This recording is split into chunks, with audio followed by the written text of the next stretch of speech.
journal du Off. Un rendez-vous ce matin à 10h30 à l'Assemblée nationale, l'élection pour un poste ultra sensible, celui de président de la Commission des finances. C'est la plus prestigieuse des commissions puisqu'elle dispose d'un pouvoir considérable, un droit de regard sur le budget de l'État, une liberté de contrôle de toutes les entreprises publiques et le président de cette commission a accès à des documents fiscaux confidentiels. Un poste important avec de très lourdes responsabilités, confirme un député qui a déjà exercé ce rôle. Parmi les noms les plus connus, ceux d'Éric Woerth ou de Jérôme Cahuzac. Et ce poste va revenir à un député du principal groupe d'opposition, comme le veut la tradition depuis 2009. Problème, NUPES et Rassemblement National revendiquent tous les deux le titre de principal groupe d'opposition. Chacun va donc présenter son candidat. Ce sera le député de la France Insoumise, Éric Coquerel, pour l'Union de la Gauche, et Jean-Philippe Tanguy. C'est un jeune député du Rassemblement National de la Somme. L'élection, vous le disiez Charles, aura lieu tout à l'heure à 10h30. Et ce ne sont pas, attention, les 577 députés de l'hémicycle qui vont voter, mais bien les seuls 73 députés de la Commission des finances. Et sur le papier, en tout cas pour l'instant, le favori, c'est l'insoumis Éric Coquerel. Oui, parce que c'est le candidat commun de l'Union de la Gauche, bien que la NUPES soit une alliance de plusieurs groupes et pas un groupe unique. Il n'y a aucun doute sur le fait qu'il soit élu, clame un baron socialiste. Si on n'a pas la Commission des finances, ça voudrait dire que les leçons de démocratie et de république ne servent à rien, enrage un député du Rassemblement National.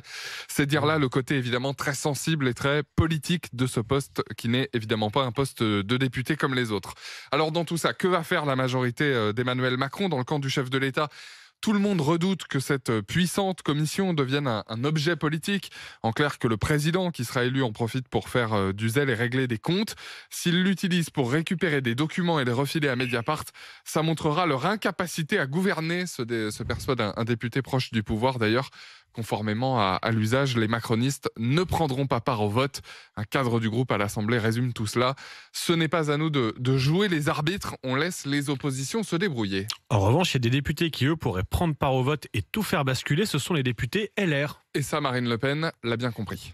Le résultat est entre les mains des députés LR. Voilà, c'est aussi simple que ça. Il y a la mise devant leurs responsabilités des députés, les Républicains. Car moi, je suis convaincu d'une chose, c'est que leurs électeurs ne souhaitent pas que ce soit Monsieur Coquerel, l'extrême gauche de l'extrême gauche, qui soit à la tête de la Commission des finances. Marine Le Pen agit comme ça parce qu'elle sait que si ces députés du Rassemblement National, si les députés les Républicains votent pour le candidat du Rassemblement National, le RN peut emporter cette commission des finances. Elle a d'ailleurs multiplié cette semaine les coups de téléphone pour arracher des soutiens, au point que des rumeurs ont circulé sur un possible soutien des LR au candidat du RN en échange, ces techniques, d'un autre poste. Maître Coquerel, un anti-système au cœur du système, c'est compliqué, observe d'ailleurs un député de droite.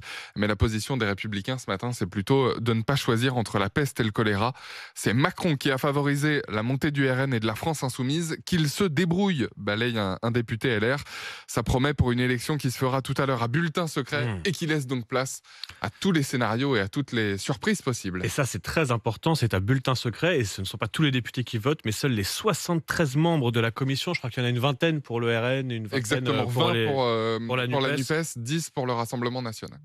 Oui, mais donc ça pourrait basculer selon Exactement. quelques votes anonyme à bulletin secret de députés LR. Ça va donc être à suivre ce matin et les conséquences, les commentaires toute la journée. Évidemment, vous ne raterez rien de cette journée très politique à l'Assemblée.